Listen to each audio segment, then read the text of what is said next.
Hey there, in this video I'll show you how to quickly reset your AirPods 4 or AirPods Pro.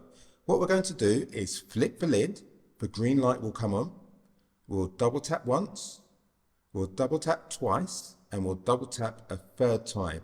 So watch this.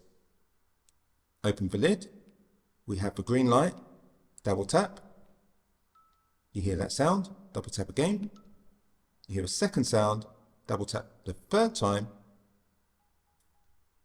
another sound was emitted and we have an amber light, it's resetting, and now you can see the light is flashing white, which means these AirPods are discoverable and ready to pair. So let's just close this, open again, and here we have a fresh connection. We go to connect, it says connecting, and these AirPods 4 will connect any second now.